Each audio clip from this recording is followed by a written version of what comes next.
Hello et bienvenue dans le Défaussé. Alors, actuellement, on est en plein calendrier de l'Avent si vous nous suivez depuis le 1er décembre. Et on vous présente un jeu par jour en partenariat avec le Loufoque. Donc, le Défaussé, c'est quoi ? C'est une émission d'une vingtaine de minutes séparée en 3 parties. Une première partie où on vous présente un jeu, son contexte, un peu de gameplay, rien de très méchant. Puis on va passer à la partie jeu, où on va jouer au jeu, vous aurez le droit à quelques extraits, des moments les plus croustillants. Et enfin le débrief, ce qu'on aura pensé de la partie, comment on l'aura vécu, etc., etc. Je vous avoue qu'aujourd'hui je suis super contente parce qu'on va parler d'un jeu que je surkiffe. Mais avant d'introduire le jeu, on va introduire Monsieur Zéphiriel. Hello, présentez Monsieur Zéphiriel, ça fait bizarre d'introduire. Ouais, tu peux me présenter, ça me va aussi. Hello Zéphiriel, ça tu vas bien ? Ouais, ça va, merci. Je te remercie. Tout va bien, je suis bien, on vient d'apporter une panna cotta, donc je vais bientôt manger. Mais je te vois manger. Je sens que t'aimes bien un petit peu ce que tu manges ici. Ouais, toujours. Ouais, en général, je commande des trucs que j'aime bien. Ouais, tu m'étonnes. Et on est encore une fois accompagné de Tim. Hello Tim. Salut tout le monde.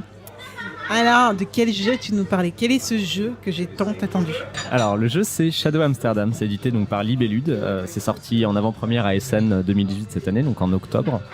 Et c'est en boutique maintenant depuis à peu près 2-3 semaines. C'est un jeu qui a été créé par Mathieu Aubert. Et Mathieu Aubert, en fait, c'est quelqu'un en interne de l'équipe de Libellude. Donc, qui a eu une idée, qui n'est pas auteur de jeu à la base, c'est son premier jeu. Et ça a super bien fonctionné. Il est super content. Ouais, c'est top. On est sur quel type, combien de joueurs, parties, Alors, tout ça ? on est sur un jeu de 2 à 8 joueurs, en sachant que de 2 à 3 joueurs, c'est une version adaptée de la règle où on joue en fait tous en équipe contre la montre. D'accord. Et où concrètement le jeu révèle tout son potentiel à partir de 4 jusqu'à 8, parce que là on va être en équipe et ça sera plus un contre la montre, ça sera un contre l'équipe adverse. C'est un temps réel, mais on y reviendra après.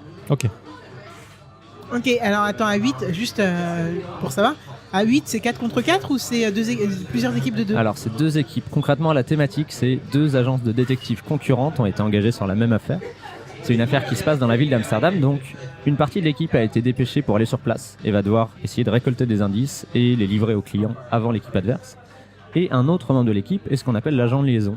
Lui il a toutes les infos, il sait où sont les indices, où est la police, où est le client. Et il va devoir communiquer ces informations aux agents qui sont sur place. D'accord. Petit souci. Je suis trop chaude. Je veux le faire ce jeu. Le problème, c'est que vu qu'on est détective privé et que l'agence concurrente nous a mis sur écoute, on ne peut pas parler. Sinon, on va leur donner des infos vachement importantes. Donc, tout ce qu'on peut faire, c'est s'envoyer des photos par smartphone. Et donc, la seule moyen de communiquer, ça va être par des images pour faire bouger nos coéquipiers dans la ville d'Amsterdam. Ah oui, donc les images qui représentent finalement le jeu le plateau. Exactement. En fait, le plateau est constitué d'une trentaine d'images, si ce n'est plus. Et chaque image en fait correspond à une partie de la ville d'Amsterdam. Il y a plein de petits clins d'œil pour ceux qui connaissent la ville que vous pourrez retrouver. Est-ce que c'est on sait pourquoi Amsterdam ou c'est juste du hasard ? Enfin, il a pris cette ville parce qu'il l'aime bien ou... J'avoue que j'en ai aucune idée. D'accord, non, mais c'est une question que je me posais en me disant pourquoi pas Shadow on Paris, enfin tu vois un truc. Ouais, c'est ok, pourquoi pas. Je ne sais pas. Est-ce que c'est le moment de parler de Imaginarium ou pas ? Non, Mysterium, excusez-moi. Oh là là, j'ai fait je suis parti loin. Non, de Mysterium ou pas ? Alors, s'il y en a qui connaissent un peu le jeu de société, effectivement, Mysterium, Dixit, c'est aussi Libellude, c'est aussi de la communication par image, de l'interprétation d'images, et on va aller aussi un petit peu du côté de Yellow avec Codenames. Ouais. Et donc en fait, là, on est sur un mix entre Codenames, Dixit, Mysterium, où il va falloir effectivement communiquer des infos à ses partenaires via une carte style Codenames, et se déplacer sur le plateau par image, un peu style Mysterium Dixit. D'accord. Franchement, c'est super clair ce que tu dis.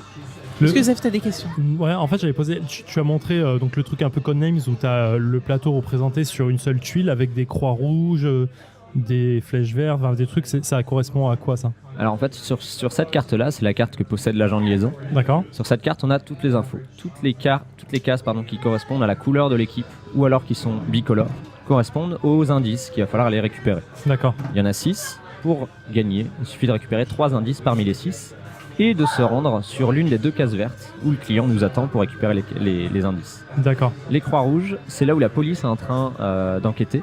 Et comme elle aime pas trop les détectives privés, à chaque fois qu'on va aller les voir, ils vont nous donner un petit avertissement en nous disant tout simplement de nous barrer de la zone. Et au bout de 3 avertissements, simplement on est envoyé en prison, on a perdu la partie et l'équipe adverse l'emporte par défaut. C'est chaud. Ouais. Okay. C'est très très chaud. Et comme le plateau est, on va dire, circulaire, même si c'est pas vraiment circulaire, hexagonal, il y a un sens par rapport à cette lecture, parce que du coup je me dis là moi je le vois dans un sens mais il n'est pas dans le bon. Ouais. Alors c'est là-dessus que ça a été à mon sens remarquablement fait, c'est-à-dire que chaque carte est hexagonale et peut être orientée donc de 6 manières différentes par rapport au plateau. C'est-à-dire qu'en termes de rejouabilité déjà on est sur un truc très très bon. Il y a 40 cartes, donc c'est encore plus fort à ce niveau-là. Le plateau est lui-même modulable, ce qui multiplie encore cette rejouabilité.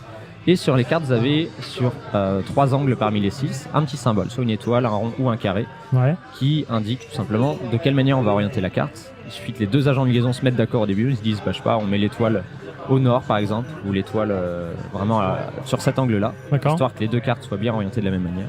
Et après, c'est parti. Ah ok, d'accord. C'est un truc qui me faisait un peu flipper dans l'idée, mais ok. Alors juste je vais reprendre une dernière petite minute pour repartir sur les mécaniques, puis après, vous saurez tout sur le jeu. Sur cette carte-là, on a 3 preuves qui sont bicolores, qui sont en fait des preuves communes aux deux équipes. Et autrement dit, c'est premier arrivé, premier servi. Ok. C'est un jeu qui se joue en temps réel, c'est-à-dire que les deux équipes ne s'attendent pas, c'est pas au tour par tour, elles jouent vraiment en même temps. Je communique des infos, dès que mon équipier s'est déplacé, je peux redonner une info, etc. C'est pour ça que c'est vraiment une course dans la ville pour choper ces indices-là et essayer de gagner d'une des deux façons, soit en allant plus vite que l'autre, trouver 3 preuves et les livrer au client, soit si on voit que l'équipe adverse a pris 2 croix, on sait qu'elle va ralentir ou qu'elle va se faire avoir. Puis on peut attendre tout simplement qu'Alf se fasse attraper par la police. C'est chaud. En fait, il y a l'interaction, elle est uniquement avec son coéquipier point par point.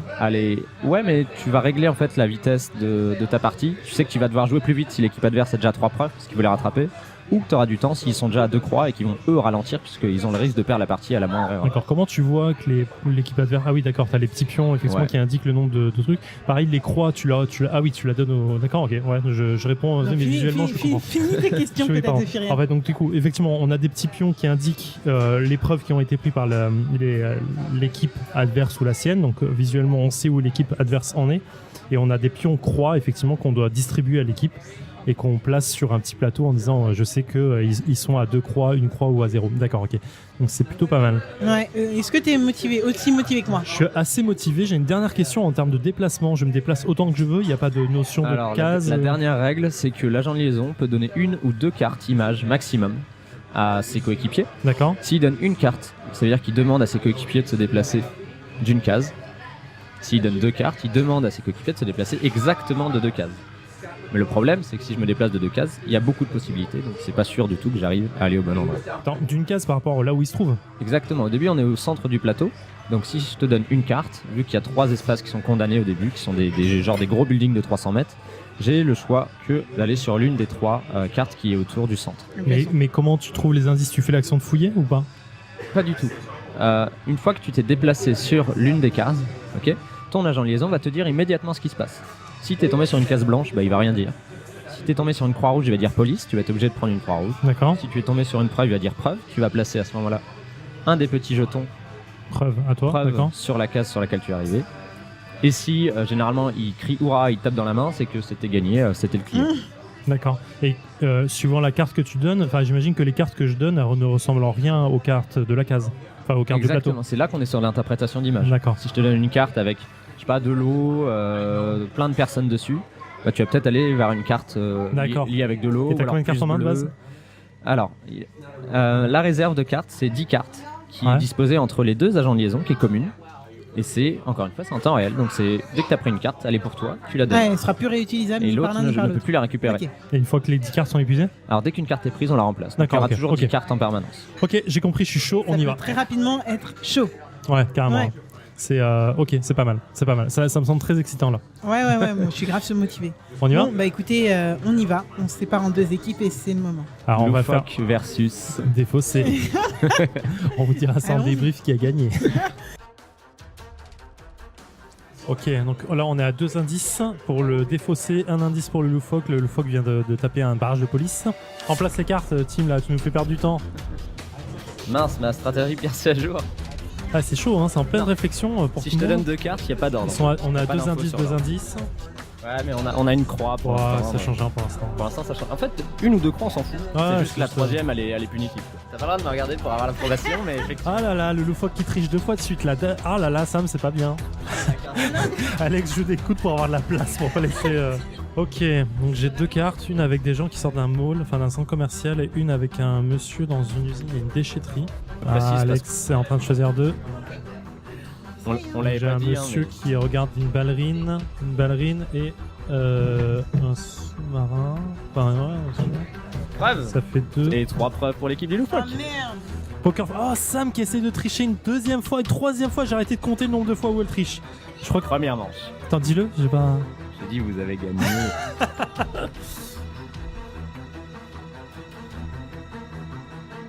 Nous voilà de retour dans le défaussé après une partie de Shadow Amsterdam. Je disais Shadow of Amsterdam. C'était dur là. Shadows of Amsterdam. Amsterdam. Et en fait, il n'y a pas le off. C'est Non, Shadows du tout. of Ah bon, on arrête. Et du coup, Zef, qu'est-ce que t'en as pensé? C'est pas mal. C'est pas mal. C'est un bon petit jeu. Je sais pas, j'ai trouvé ça trop facile en fait de gagner, donc je veux pas me rendre compte de. Je plaisante. Beaucoup trop facile. Non, c'est un très très bon jeu. Il est très bien. Bon, en même temps, on le savait presque Heureusement au que je te moment connais où un on a petit peu, discuté. Zef, parce que je savais que parce que franchement, j'étais là, comment ça, c'est pas mal. Non, c'est un très bon jeu. Ça se joue super bien, c'est fluide. Le stress monte vite Ah, je te Ouais. jure. pendant la Très partie. très vite. Très vite, tu vois les autres chaud. avancer, du putain, je vais avancer là. Quoi qu'il arrive, non, j'ai kiffé, j'ai vraiment kiffé Team. Non, c'est quoi?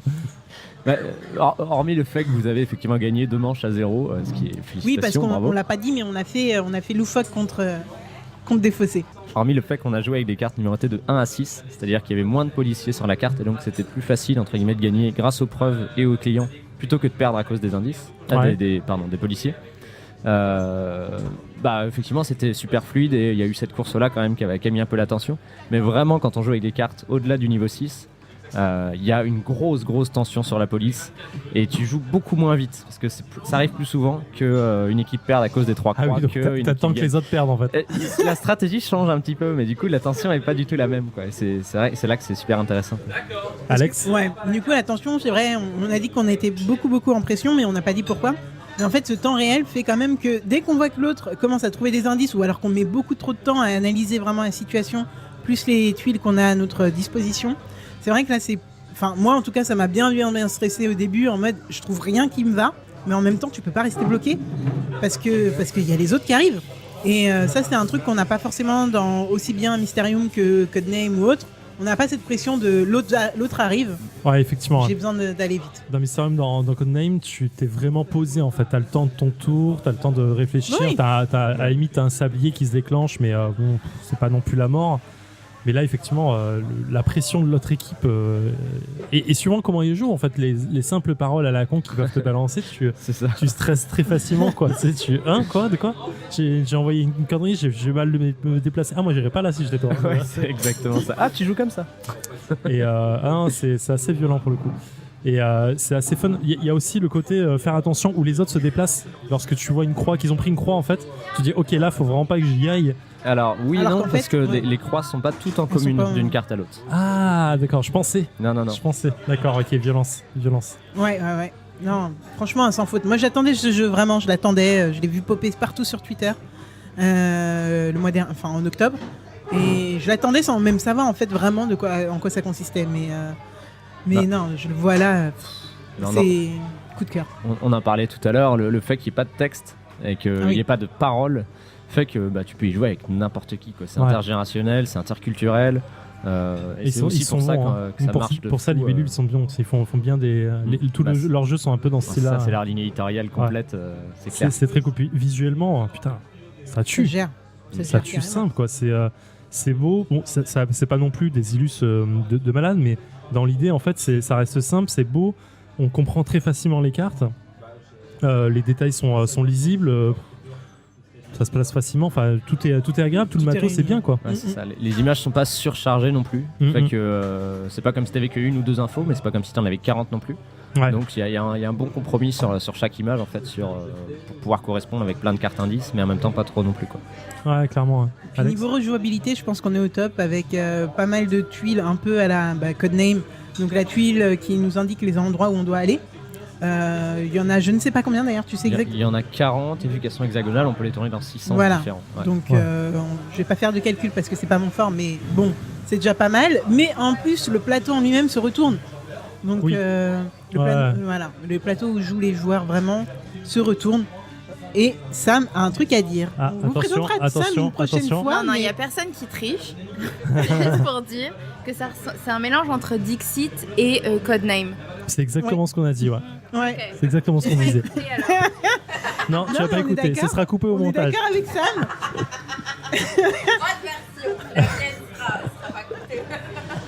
Et non, franchement, un sans faute. En fait, on pourra Ouais, en parler clairement, longtemps ouais. rien que pour dire que c'est un sans faute, mais en fait, le mieux, c'est quand même de se faire une idée par vous-même en venant y jouer ou en l'achetant. D'ailleurs, tu sais à peu près le coût. Ouais, il est vendu 25 €, prix de vente conseillé 25 € en boutique.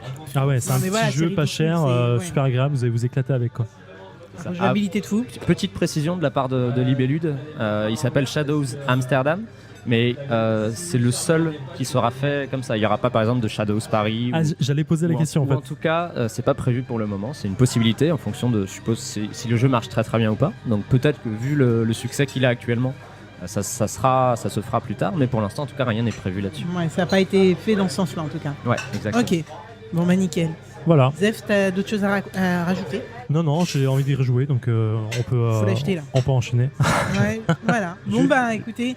Oui, Tim, dernière chose. Juste préciser, ouais, tout ce qui est illustration, c'était un studio qui s'appelle M81 qui a fait toutes les illus D'accord. et qui sont pas connus non plus du tout, qui sont étrangers, je sais plus de tchèque ou ouais, que je dise pas de bêtises, en tout cas étrangers, j'irais pays de l'Est à peu près. D'accord. Et voilà, c'est leur premier taf aussi et c'est super bien accueilli, donc félicitations à eux aussi. C'est Carrément. parfait. J'adore parce que Tim il a des petites anecdotes et moi je prends, j'aime bien. C'est ce qu'il nous faut toujours. Bah écoutez, moi je pense que là on est bon. Bah, Tim, j'espère qu'on va encore une fois te retrouver enfin, d'ici la fin de ce calendrier ou même pour d'autres émissions. Toujours un plaisir de t'accueillir dans le avec grand défaussé. plaisir pour moi aussi. Zef, on se Oui. dit à demain. On se dit à demain, toujours. Ouais. Ouais. Allez, salut. Ciao. Salut.